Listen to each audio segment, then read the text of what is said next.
You're listening to Podcast from COVID Gyan, your one-stop resource for scientifically reliable information on and conversations about the novel coronavirus and COVID-19.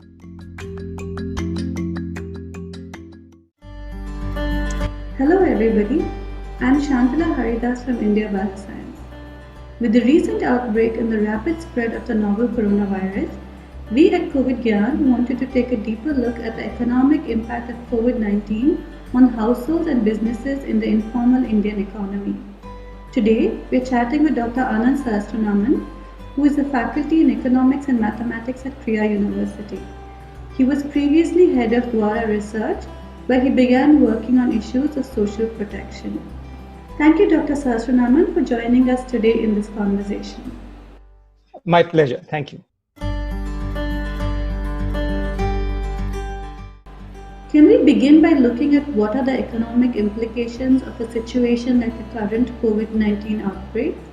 Sure. One of the first things that come to mind when we consider the fallout of COVID-19 are really the scenes that played out across the country when we had migrant workers in our cities trying to get back home to their towns and villages, and they were unable to. These tragic scenes were really showing us the plight of what constitutes essentially the backbone of India's informal economy. Now, with the current social distancing measures that have been enforced, a large portion of this population is likely to be out of work and may not have any source of income for the foreseeable future. In fact, there's a small data sample from the CMIE which suggests that unemployment rate in India has actually shot up to about 23% post-lockdown. Now, there are significant questions about the ability of a large proportion of the informal workforce, which constitutes daily wages, right? So about 90% of India's workforce work on a daily wage. And how are they going to be able to manage a long lockdown? We have to understand that most households here do not have any financial or physical asset-backed wealth or any savings, right, to fall back upon. While there remain uncertainties about their job prospects after the lockdown, our most pressing concerns are about the ability of such households to meet their basic requirements of food, medicine, shelter for the duration of this lockdown. So before we go any further, I just want us to dig a little bit deeper on what we mean by this notion of an informal workforce. Now, informal workers are defined largely by the nature of the labor contract that they have. So these are typically short-term employment contracts without any kind of job security or even a regular wage. So, think about the construction workers we see in our cities. This is a ubiquitous sight in all Indian cities. Now, these are workers who get paid if they're working on a project that day, and if they're not, they don't get paid.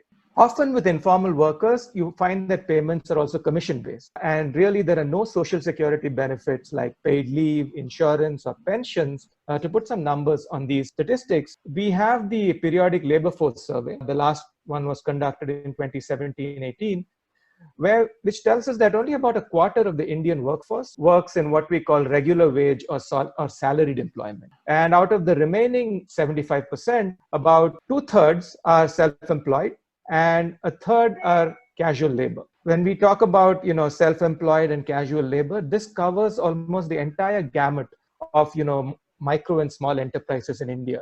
So think about the kirana stores, the vegetable vendors in our neighborhoods. All of those businesses sort of fall under this broad umbrella of the informal sector. But even amongst the salaried employees, we have to remember that over 2/3 have no written job contract, and half of them are not eligible for any form of social security. So in India, what we have in essence is a workforce where job insecurity is endemic. And now with the economy having ground to a halt, we need to really employ measures that protect these workers and their households from falling further into poverty and from falling further into debt. That is indeed a large proportion of the Indian population that's going to be drastically impacted at the economic level by the current situation. So how does one go about quantifying this impact? So I guess measuring the impact would start by, taking a careful look at the capacity of our healthcare system and our ability to respond to such an event. Now, we must remember that if we see widespread community spread of COVID-19 in India, the poor will be the worst hit. And this is because of their inability to sort of meaningfully socially distance themselves. Now, this is not just on account of their living arrangements, but also because they cannot afford to remain unemployed for too long, given the economic profile that they have. So with service industries also under lockdown now, a majority of the informal sector will be at the very least temporarily unemployed. Now, this is bound to have a number of cascading and possibly latent effects at two broad levels. Now, let's consider the household level first. At the household, we would worry about the food consumption and nutrition levels, especially of children. And also in the household, we would worry about the income and the occupational patterns of the adults. Given the underlying uncertainty in unemployment and wage flows, this will become a significant concern as we move forward. Now, recently, the ILO has estimated that about 40 crore informal workers could slip into poverty due to this single event.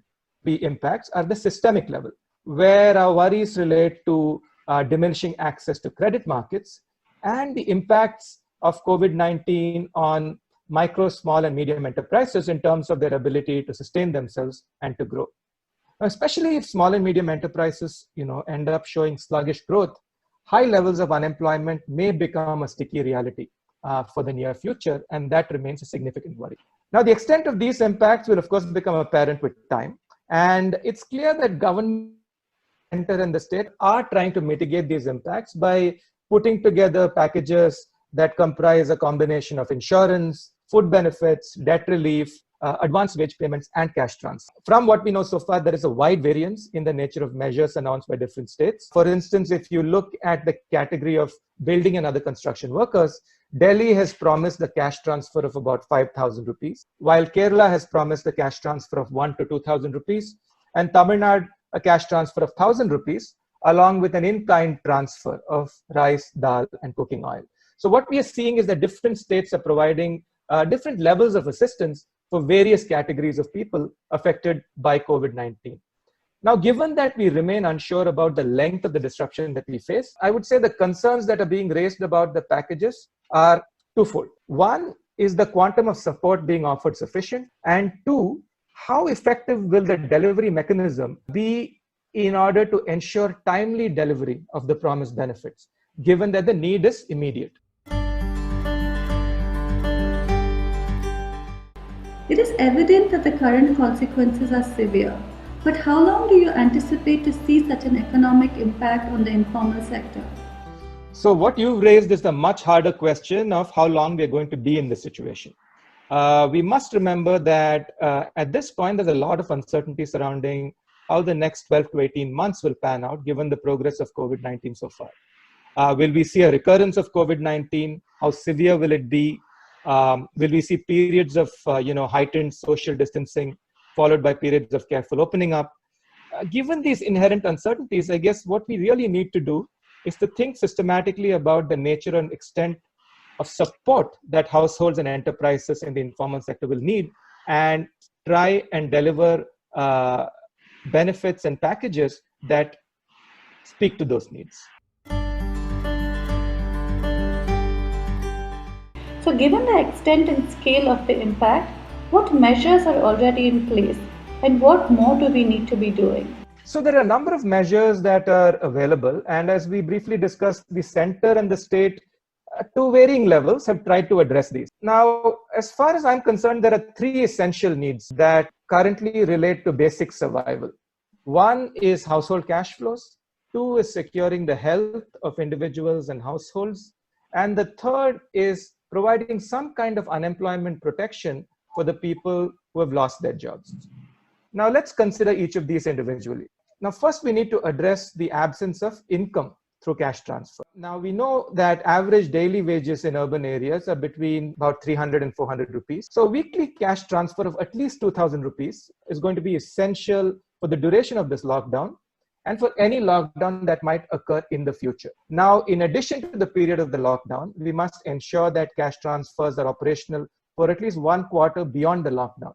Now, this is because, the lockdown type event, as we have already seen, can have significant employment consequences, can cause significant economic disruption, and any cash transfer should be able to sort of meaningfully provide for subsistence in this extended period of need. Now, these transfers can be made to all Jan Dhan account holders, to ensure that transfers are going to those in need. In addition to this, state governments can also match payments by central governments to holders of, perhaps family ration card. And these will ensure that entire households can be reasonably supported in these uncertain times. Now, second, we need to address the direct health impacts of COVID-19. One, by ensuring free treatment for all COVID-19 diagnosed patients registered under the already existing Pradhan Mantri Jan Arogya Yojana. For those in the informal sector that are not covered, the center and the states need to ensure some form of parametric health insurance cover with a cash payout in the region of rupees 2 lakhs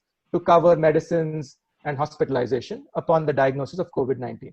Now, cash payouts in this case will be much preferable to your traditional reimbursement method because if you think about informal households in a situation that requires hospitalization, they might not have enough funds to make an out-of-pocket payment. And finally, we need to universalize unemployment insurance. Now, for rural citizens, this can be done by enhancing state-notified NREGA wages by 20 to 30% over the next 6 months. For urban workers, one way to think about operationalizing this will be by using the existing enrollment under schemes such as the Atal Pension Yojana or the PMSYM.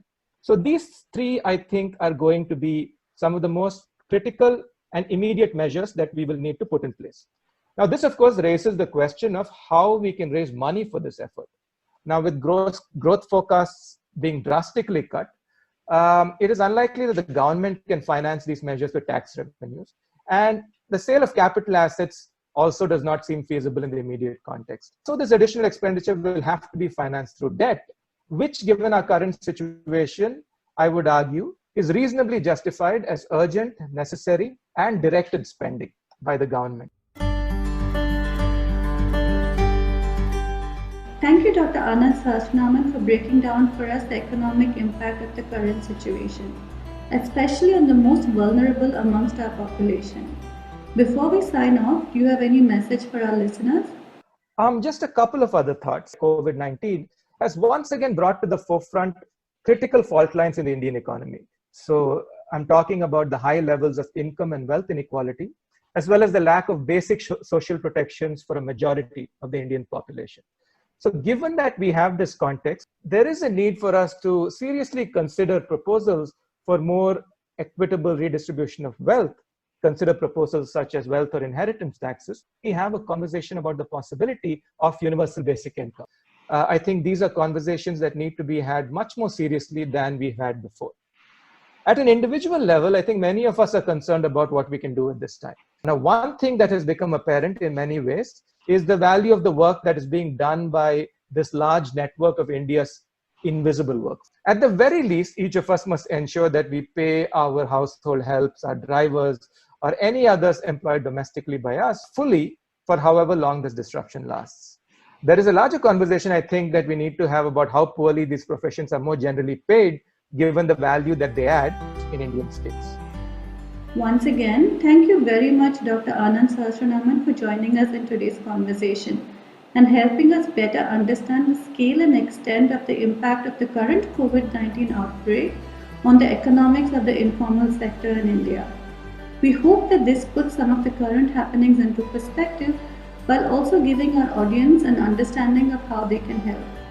Thank you all for listening. Do take care, stay safe, and watch out for future podcasts on COVID Gyan.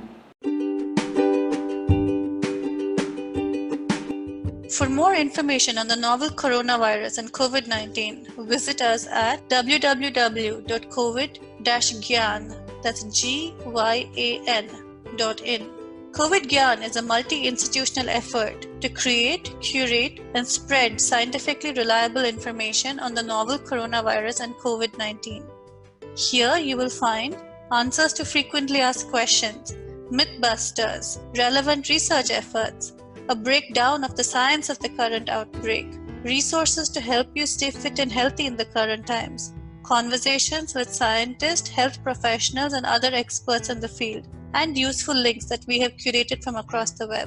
As possible, these resources will be translated into 11 Indian languages. Until next time, listen, engage, and share.